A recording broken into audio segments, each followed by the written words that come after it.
KPBS On Demand is supported by Splatero, helping homeowners pay for home improvements by offering streamlined access to your home's equity with no additional monthly payments or new debt. Splatero provides a lump sum payment in exchange for a share of your home's future value. Pre-qualification available at splatero.com.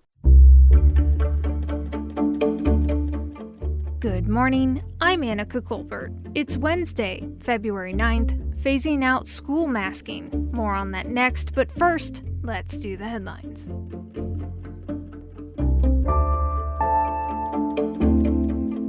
Santa Ana winds and record-breaking high temperatures are expected in San Diego over the next few days. The National Weather Service says the high winds and hot temperatures will increase wildfire danger, but it'll all be over by Monday when things cool off again.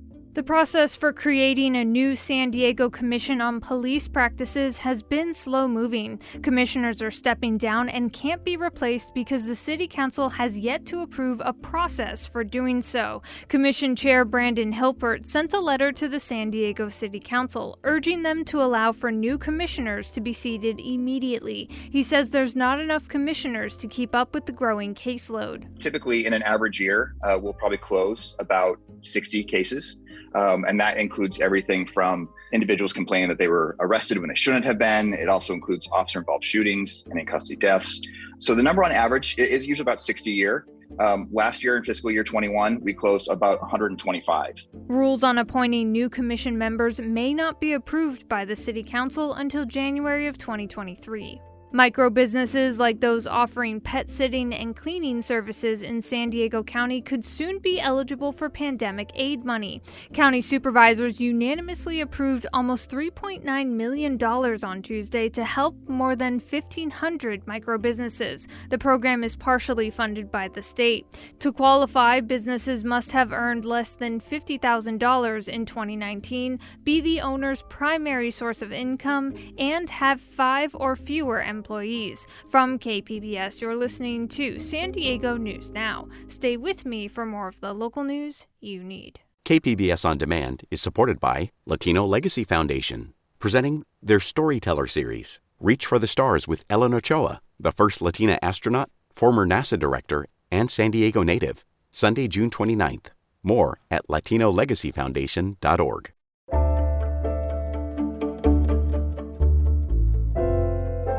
By this time next week, California's mask mandate will be gone. Governor Newsom says it's due to lower COVID-19 case counts. KPBS health reporter Matt Hoffman says now there's a renewed focus on phasing out masking in schools. Next week, California's blanket indoor mask mandate will be gone, but the governor says those not vaccinated will still have to wear them inside.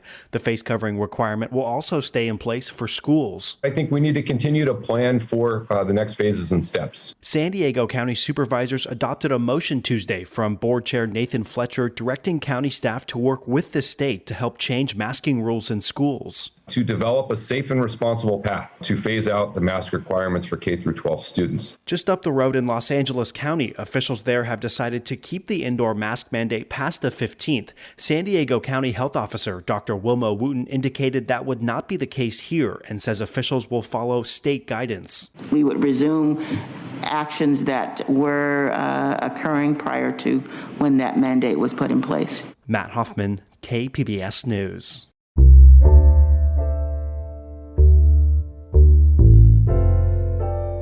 DJI Technology is the company that makes most of the surveillance drones used by the Chula Vista Police Department, and it's once again in the news for ties to the Chinese government. KPBS's Amitha Sharma says new reporting reveals investors with direct connections to Beijing are funding DJI. The Department of Homeland Security claims DJI gave critical U.S. infrastructure and law enforcement data to the Chinese government. Now, the Washington Post has reported that 4 entities, either run or owned by the Chinese government, have invested in DJI. Jim Lewis of the Washington, D.C.-based Center for Strategic and International Studies says the news only confirms his suspicions. We know the Chinese love surveillance and are engaged in massive collection of intelligence against Americans. We also know there's a Chinese law that says any company that's asked to cooperate in providing intelligence has no choice and must do so. Lewis says DJI indisputably makes great drones, but those who use them cannot be sure who is watching, leaving police agencies like Chula Vista PD with only one choice. They need to swap out the DJI drones. Chula Vista has 8 DJI drones that it uses to respond to 911 calls. Mayor Mary Salas did not respond to a request for comment. In a statement, DJI said the Chinese government has not invested in the company. Amita Sharma, KPBS News. 2021 was the deadliest year on record for migrants crossing the border. That's according to Customs and Border Protection. In Imperial County, migrants continue to drown in the All-American Canal. KPBS border reporter Gustavo Solis explains why there's been more drownings and who is trying to do something about it. Everything John Hunter thought he knew about illegal immigration changed when he went on a nighttime ride-along with Border Patrol agents in 2000. They used night vision goggles to spot a group of migrants on the U.S. side of the border. Hunter still remembers the rush when they moved in on the group. We went down and busted him. Turned out there were 6 little ladies sitting there on the ground, and they had their purses out. I'm going, I don't feel like such a stud. Here I am busting someone who looks like my mother or my grandmother or my sister's cook. It's not like a manly thing to do, you know? Hunter is a staunch Republican, the brother and uncle of former San Diego Congressman Duncan Hunter Sr. and Jr. Until that night, his image of people crossing illegally were bad hombres and macho muchachos, as he calls them. But that's not what he saw. He saw poor people trying to survive, women and children fleeing violence. Soon after, he began leaving water bottles along the border's rugged mountains and treacherous desert. Then he focused his attention on the All-American Canal in Imperial County, where more than 550 migrants have drowned to death while trying to cross the border since at least the 1990s. He looked into who was drowning and found the same thing. These are just ordinary people that drown crossing. These are not the cartels. These are not the guys you read about with the macho muchachos. These are not. They're just ordinary people that can't make a living. They're trying to survive. The All-American Canal is an 82-mile waterway that runs along the U.S. border as it carries water from the Colorado River to Southern California. It's managed by the Imperial Irrigation District. The canal is notoriously deadly for migrants trying to cross the border illegally. It's 200 feet wide and about 20 feet deep in some areas. CBP agent John Mendoza explains why the canal is deceptively dangerous. A lot of the migrants don't know the threats that the water has. What may appear to be calm on the top may not be so on the bottom. There's a lot of strong currents and undertows that can take someone very easily underneath the water. In 2010, John and his wife Laura led efforts to install 1,000 safety buoys and ladders along the canal. It was an uphill battle. Some irrigation district board members and staff thought the safety measures would make it too easy for people to cross the border illegally. Former irrigation district board member Michael Abadi supported Hunter's proposals, but he faced pushback from his own agency. There was some arrogance on some of this staff that said, what are you going to do, just build a bridge so they can come across? I said, not asking to build a bridge, but it definitely wasn't meant to be the end of the road for a lot of people. But then 60 Minutes came to town and did an expose on the canal deaths. After that, the irrigation district agreed to install 103 buoys along the canal, one every half mile on the east side and one every mile on the west side. And the buoys made a difference. The number of drownings decreased. Border Patrol agents say the buoys actually helped them rescue migrants in the canal. If we have to apprehend a group or we have to rescue a group of individuals that may be struggling in the water, we can use the buoy lines as a reference. The irrigation district has not increased the number of safety buoys along the canal since 2010, and data shows that drowning deaths are increasing, particularly along the western part of the canal that has fewer buoy lines. Irrigation district officials declined a KPBS interview request. A spokesperson says the agency has installed 40 warning signs along the canal in recent years. This is in addition to more than 1,300 signs that had already been installed. Still, 47 migrants have drowned in the canal since 2015, 14 of them last year. Hunter says it's time to add more buoys. Right, the data indicates that they're drowning close to Mexicali or close to Winter Haven where there aren't the buoys. And so, it's pretty common sense, right? These are common sense things. You don't have to be a rocket scientist to make an estimate that it'll work. Abadi agrees with Hunter, but he does not think the current irrigation board will prioritize this issue. It's not acceptable. I think we can do better. I wish they'd do better. If they don't like the buoy system, I say, well, try something else, but try something. They're not trying anything. And that's what's frustrating today. Gustavo Solis, KPBS News. Coming up, a world-famous Harlem Globetrotter was in Barrio Logan yesterday with a message for students. Also, the San Diego International Jewish Film Festival opens today. We'll have those stories next, just after the break.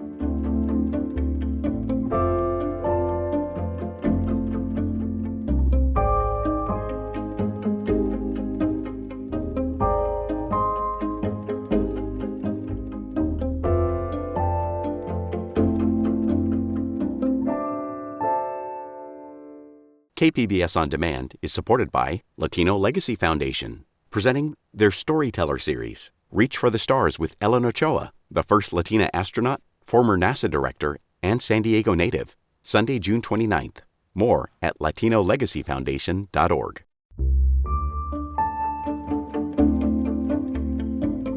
Female athletes from San Diego State University filed the first class action lawsuit of its kind against the school, claiming it violated federal law on gender equality in education. KPBS reporter Kitty Alvarado has more. 17 female athletes say for the last decade, SDSU has treated their female athletes differently by depriving them and other women athletes out of millions of dollars in financial aid and scholarships. Among them is Madison Fisk, a former member of the SDSU women's rowing team. We commit so much of our lives to our sport the same way that male athletes do.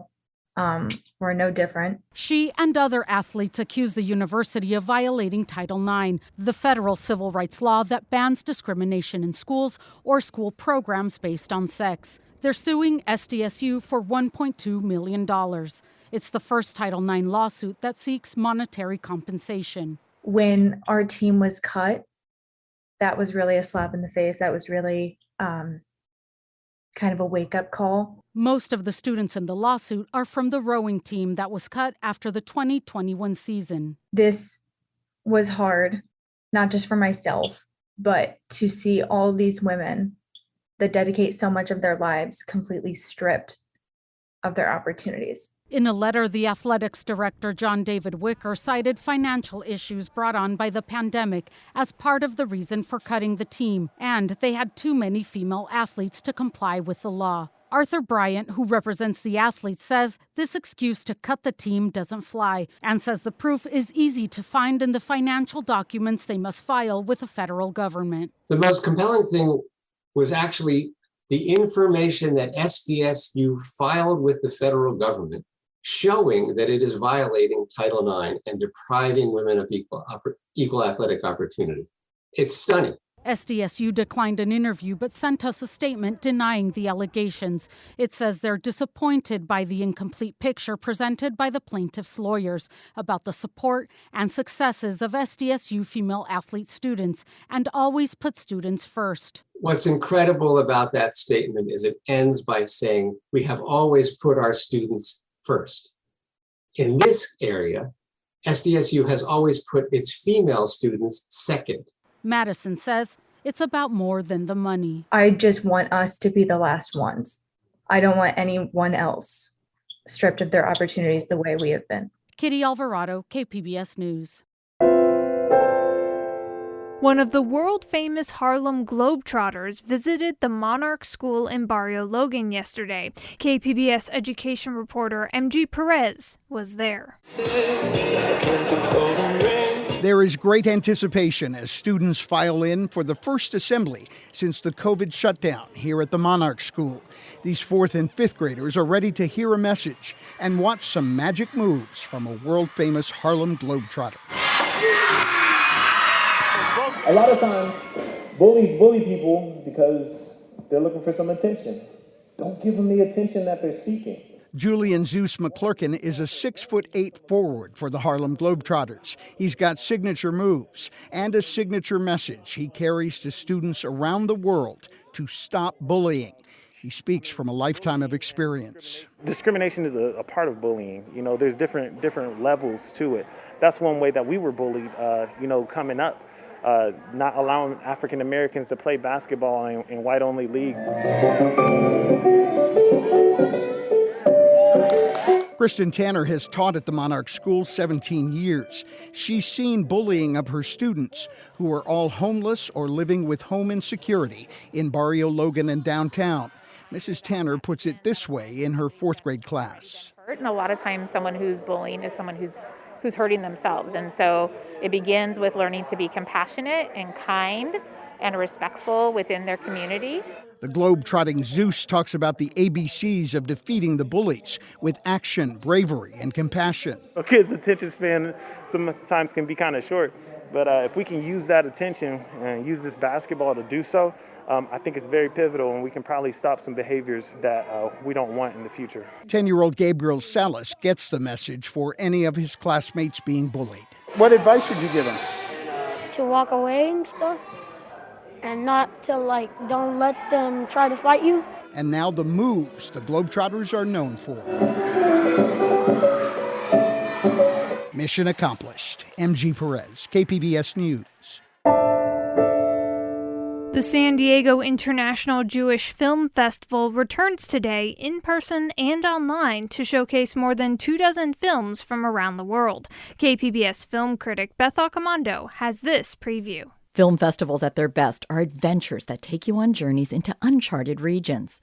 San Diego International Jewish Film Festival has been providing such discoveries for more than 3 decades. It specializes in unearthing nuggets of history.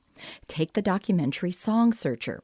It focuses on the discovery of decades-old wax cylinders, long thought destroyed, that contained Yiddish music. The fragile wax cylinders were created by musician and scholar Moishe Bergovsky, who traveled across the Ukraine in the early 1900s to record traditional Jewish music. Festival chair Christina Fink was thrilled when this film was submitted to the selection committee.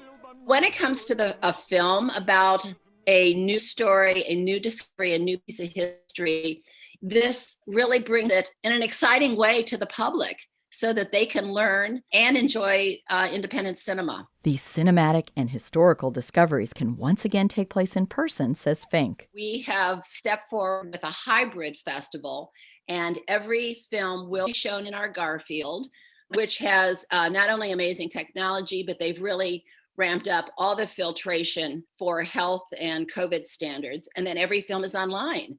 This year, a pair of films explore Yiddish culture. In addition to Song Searcher is the documentary Who Will Remain, which looks to poet Avram Sutzkever. The sun and the mountains and the grass, everything was talking to him. He looked at the world from a different view. Krista Whitney is one of the co-directors. Yiddish culture, it's something that there weren't a lot of documents online. Nowadays, people think everything is on Google. Everything is online, and things that are not Googleable are considered not to exist by some people. But of course, that's not true. Fellow co-director Emily Felder described her involvement in Who Will Remain. I studied anthropology, and I knew that I wanted to be a documentary filmmaker, but I really wanted a foundation in social sciences and humanities. So I was incredibly drawn to historical archaeology and visual ethnography, which basically means how we access the past and how we reconstruct historical narratives with objects and landscapes in the present. So this film was really a perfect intersection. Connecting the past and the present is what many of the films at the festival do. Sometimes that connection is simply to remind us about events that might be unfamiliar. Fascinating true stories are the basis for dramas ranging from Plan A, about Holocaust survivors plotting to poison Germans, I want my revenge. I deserve it. to Persian lessons about a concentration camp inmate who pretends to be Persian to avoid execution. Then he must make up a fake language when the commandant demands to be taught Farsi. Tod, Ax, Ax, Ax. Conversation has always been a key part of the festival. Fink says that's been reimagined for this year at the Jewish Community Center. We have part of the JCC set up as an old school salon, and the JCC has put some nicely spaced furniture in there, and we're hoping that people will come out of the theater with the desire to talk about films and take a few minutes to meet friends and colleagues in there. And I will add, you have to be vaccinated and masked to go in the JCC. So if you can brave it through the elements of our new normal, we hope you'll stay and chat a while. A passport to diverse cinematic adventures from around the globe awaits audiences online and in person for this year's San Diego International Jewish Film Festival. Beth Accomando, KPBS News. The San Diego International Jewish Film Festival will be in person and online through February 20th. That's it for the podcast today, and as always, you can find more San Diego news online at kpbs.org or back here on the podcast tomorrow. I'm Annika Colbert. Thanks for listening, and have a great day.